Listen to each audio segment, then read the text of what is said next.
In the previous video, we looked at geometry in space.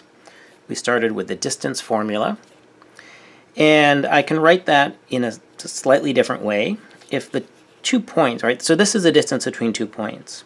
If one of those points is always the origin, 0, 0, then delta x is really just x. So I can write it in this slightly simpler way.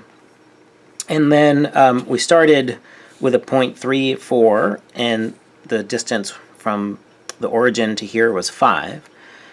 And then I said, well, what other points have a distance 5 from the origin?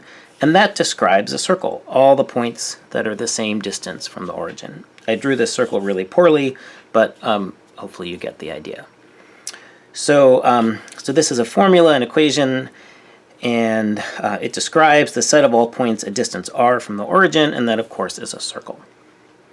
So let's do a similar bit of analysis, but over here in space-time. So we'll have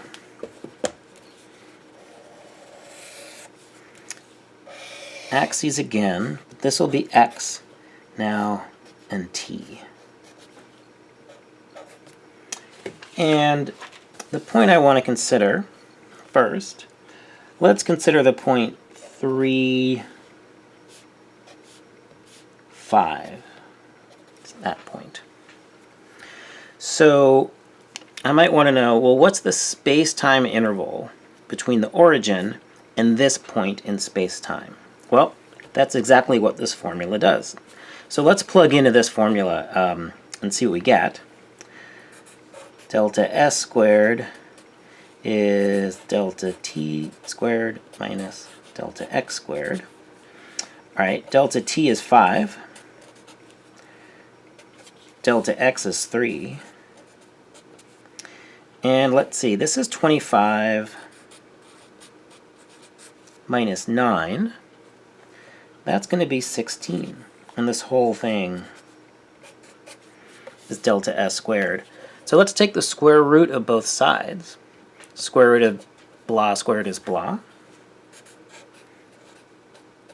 Square root of 16 is 4. So this this space-time interval, the space-time interval between the origin and this point is 4. And I don't know, I guess maybe I will draw this. Right. So delta s is 4. But maybe then I would be interested in, all right, well, what are some other points that on this space-time diagram that have the same space-time interval, that have a space-time interval of 4? Well, I can see one right away. If I let delta x equals 0 and delta t equals 4. Imagine plugging these in up here. I would get 4 squared minus 0. 4 squared is 16. Take the square root, and I get 4 again. So this has a delta s of 4. So let's see, I'm going to put this here. So that's 4. So notice, I guess, and like, so these 2 points have the same distance in space, and they're lying along a circle. These 2 points have the same space-time interval in space-time, and they're clearly not lying along a circle like this. What are they lying along? The answer there turns out to be a hyperbola. So if I were to plug in other delta x and delta t values and plotted more and more points here, this would end up looking like this. So let me say a little bit more about this shape.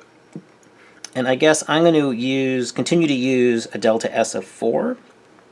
So I'm going to, maybe for this example, I'll put 4 in here, square it, and I'll get 16 is t squared minus x squared. So I'm writing this in the somewhat simpler form, just like I did here, because we're always talking about distance from, or differences from the origin.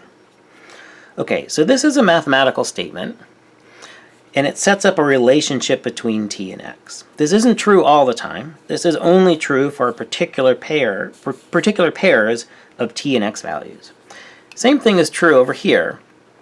This is a particular statement, a particular relationship in algebra, and it's not true all the time. It's not true for all x and y. It's only true for some special x's and y's.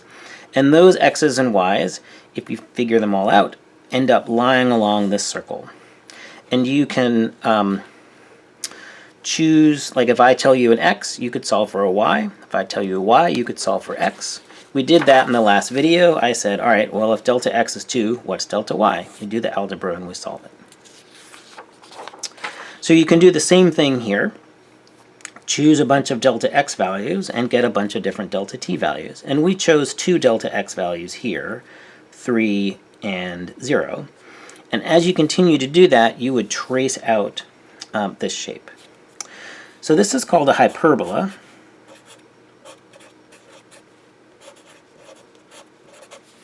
And one way to think of it is it's the set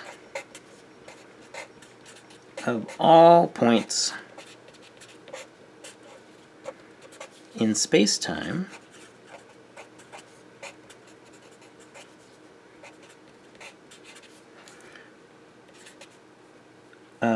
with a space-time interval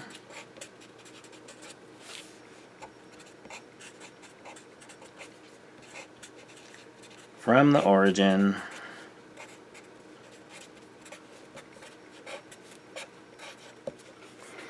Okay, so this curve, called a hyperbola, is a set of all points in space-time with a space-time interval from the origin of 16. This special curve, called a circle, which we're much more familiar with, is a set of all points in space that's the same distance from the origin. So here, points in space, the same distance from the origin. Here, points in space-time, the same space-time interval from the origin.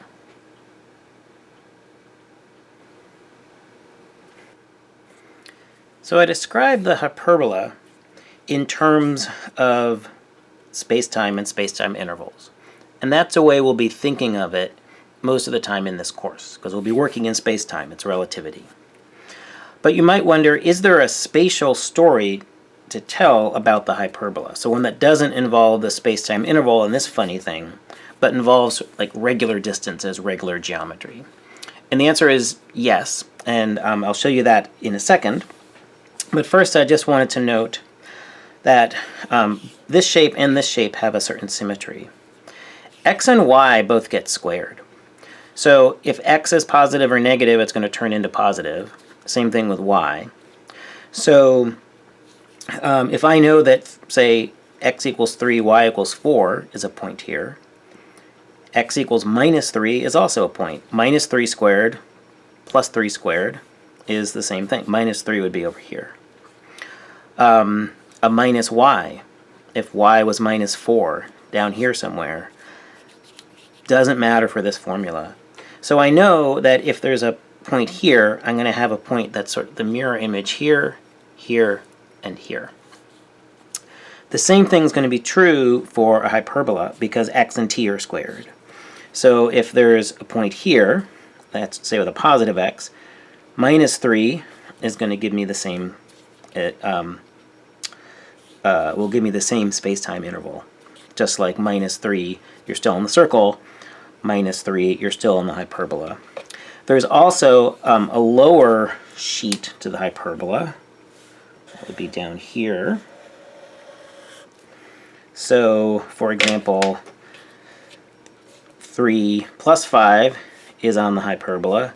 3 minus 5 would also be on the hyperbola.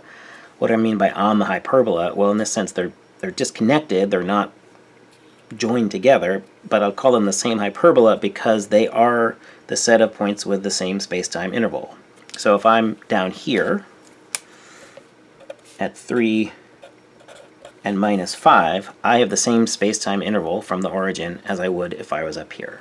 So there's a certain symmetry to both the hyperbola and the circle because of these squares. All right, so now let's take a look at another way of thinking geometrically about what the hyperbola is. So here's a little interactive program that gives another way to think about what hyperbolas are. So this is from a site called mathisfun.com. Gotta love the name, /geometry/hyperbola. And here's what's going on. So this brownish curve, that's the hyperbola. And then this is the negative sheet down below. We've got a point F and a point G, and then a line segment from F to P and G to P. And down here, we're indicating the length of those line segments, the distance from F to P, the distance from G to P. So as I move around on the parabola, this distance, say F to P and G to P, they change, of course. But let's look at the difference between those distances, the difference between this red segment and this blue segment. And the thing to note is that that difference is the same all along the parabola. So that gives us a way to think about geometrically, without thinking about space-time or space-time intervals or the space-time metric, what a hyperbola is. It's the set of all points such that the distance from here to here and the distance from here to here, the difference of those distances is constant. We're not going to use that definition of the hyperbola at all, but for some reason I felt compelled to give you a way to think about the hyperbola that doesn't involve space-time itself. These points F and G are known as foci for the hyperbola, and there's formulas for them in terms of the parameters in the hyperbola themselves. That's not important. We're not going to use that at all in this course. We'll be using the space-time picture for hyperbolas all the time.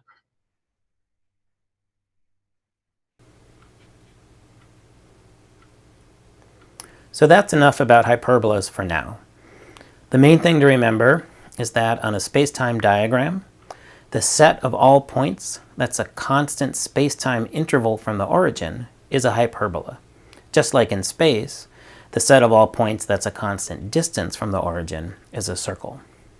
In the next couple of videos, we'll put hyperbolas to use for us as we construct two observer diagrams for space-time.